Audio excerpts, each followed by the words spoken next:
بسم اللہ الرحمن الرحیم۔ ایک صحابی کا خوبصورت واقعہ۔ مدینہ کا بازار تھا۔ گرمی کی شدت اتنی تھی کہ لوگ نڈال ہو رہے تھے۔ ایک تاجر اپنے ساتھ ایک غلام کو لیے پریشان کھڑا تھا۔ غلام جو ابھی بچہ ہی تھا وہ بھی دھوپ میں کھڑا پسینہ پسینہ ہو رہا تھا۔ تاجر کا سارا مال اچھے داموں بک گیا تھا، بس غلام ہی باقی تھا جسے خریدنے میں کوئی بھی دلچسپی نہیں لے رہا تھا۔ تاجر سوچ رہا تھا کہ اس غلام کو خرید کر شاید اس نے گھاٹے کا سودا کیا ہے۔ اس نے تو سوچا تھا کہ اچھا منافع ملے گا، لیکن یہاں تو اصل لاگت کا ملنا بھی دشوار ہو رہا تھا۔ اس نے سوچ لیا تھا کہ اب اگر یہ غلام صرف قیمت خرید پر بھی بکا تو وہ اسے فوراً بیچ دے گا۔ مدینہ کی ایک لڑکی کی اس غلام پر نظر پڑی تو اس نے تاجر سے پوچھا کہ یہ غلام کتنے کا ہے؟ کہا کہ یہ غلام کتنے کا بیچو گے؟ تاجر نے کہا میں نے تو اتنے میں لیا ہے اور اتنے کا ہی دے دوں گا۔ اس لڑکی نے غلام پر ترس کھاتے ہوئے اسے خرید لیا۔ تاجر نے بھی خدا کا شکر ادا کیا اور واپسی کی راہ لی۔ مکہ سے ابو حذیفہ مدینہ آئے تو انہیں بھی اس لڑکی کا قصہ معلوم ہوا۔ لڑکی کی رحم دلی سے متاثر ہو کر انہوں نے اس کے نکاح کا پیغام بھیجا جو قبول کر لیا گیا۔ یوں واپسی پر وہ لڑکی جس کا نام سبیتا بنت یار تھا ان کی بیوی بن کر ان کے ہمراہ تھی، اور وہ غلام بھی مالکن کے ساتھ مکہ پہنچ گیا۔ ابو حذیفہ مکہ آ کر اپنے پرانے دوست عثمان بن عفان سے ملے تو انہیں کچھ بدلا ہوا پایا اور ان کے رویے میں سرد مہری محسوس کی۔ انہوں نے اپنے دوست سے استفسار کیا کہ عثمان سرد مہری کیوں؟ تو عثمان بن عفان نے جواب دیا کہ میں نے اسلام قبول کر لیا ہے اور تم ابھی تک مسلمان نہیں ہوئے، تو اب ہماری دوستی کیسے چل سکتی ہے؟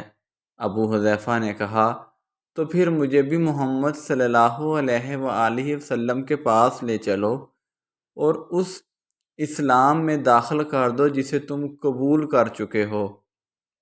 چنانچہ حضرت عثمان رضی اللہ تعالیٰ عنہ نے انہیں نبی کریم صلی اللہ علیہ وآلہ وسلم کی خدمت میں پیش کیا اور وہ کلمہ پڑھ کر دائرہ اسلام میں داخل ہو گئے۔ گھر آ کر انہوں نے اپنی بیوی اور غلام کو اپنے مسلمان ہونے کا بتایا تو ان دونوں کو بھی کلمہ پڑھ لیا۔ حضرت ابو حذیفہ رضی اللہ تعالیٰ عنہ نے اس غلام سے کہا کہ چونکہ تم بھی مسلمان ہو گئے ہو اس لیے میں اب تمہیں غلام نہیں رکھ سکتا، لہذا میری طرف سے اب تم آزاد ہو۔ غلام نے کہا آقا میرا اب اس دنیا میں آپ دونوں کے سوا کوئی نہیں ہے، آپ نے مجھے آزاد کر دیا تو میں کہاں جاؤں گا؟ حضرت ابو حذیفہ رضی اللہ تعالیٰ عنہ نے اس غلام کو اپنا بیٹا بنا لیا اور اپنے پاس ہی رکھ لیا۔ غلام نے قرآن پاک سیکھنا شروع کر دیا اور کچھ ہی دنوں میں بہت سا قرآن یاد کر لیا، اور وہ جب قرآن پڑھتے تو بہت خوبصورت لہجے میں پڑھتے۔ ہجرت کے وقت نبی کریم صلی اللہ علیہ وآلہ وسلم سے پہلے جن صحابہ نے مدینہ کی طرف ہجرت کی ان میں حضرت عمر رضی اللہ تعالیٰ عنہ کے ساتھ حضرت ابو حذیفہ رضی اللہ تعالیٰ عنہ اور یہ لے پالک بیٹا بھی تھا۔ مدینہ پہنچ کر جب نماز کے لیے امام مقرر کرنے کا وقت آیا تو اس غلام کی خوبصورت تلاوت اور سب سے زیادہ قرآن حفظ ہونے کی وجہ سے انہیں امام چن لیا گیا، اور ان کی امامت میں حضرت عمر رضی اللہ تعالیٰ عنہ جیسے جلیل القدر صحابی بھی نماز ادا کرتے تھے۔ مدینہ کے یہودیوں نے جب انہیں امامت کرواتے دیکھا تو حیران ہو گئے کہ یہ وہی غلام ہے جسے کوئی خریدنے کے لیے تیار نہ تھا۔ آج دیکھو کتنی عزت ملی کہ مسلمانوں کا امام بنا ہوا ہے۔ اللہ پاک نے انہیں خوشگلو اس قدر بنایا تھا کہ جب آیات قرآنی تلاوت فرماتے تو لوگوں پر ایک محویت طاری ہو جاتی اور راہگیر ٹھہر کر سننے لگتے۔ ایک دفعہ ام المومنین حضرت عائشہ صدیقہ رضی اللہ تعالی عنہا کو رسول اللہ صلی اللہ علیہ وآلہ وسلم کے پاس حاضر ہونے میں دیر ہوئی۔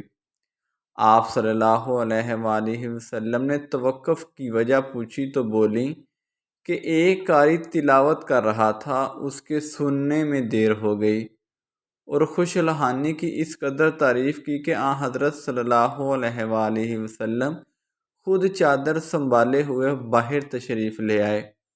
دیکھا تو وہ بیٹھے تلاوت کر رہے تھے۔ آپ صلی اللہ علیہ وآلہ وسلم نے خوش ہو کر فرمایا، اللہ تعالیٰ کا شکر ہے کہ اس نے تمہارے جیسے شخص کو میری امت بھی بنایا۔ کیا آپ جانتے ہیں کہ یہ خوش قسمت صحابی کون تھے؟ ان کا نام حضرت سالم رضی اللہ تعالیٰ عنہ تھا، جو سالم ابو حذیفہ رضی اللہ تعالیٰ عنہ کے نام سے مشہور تھے۔ انہوں نے جنگ موطا میں جام شہادت نوش کیا۔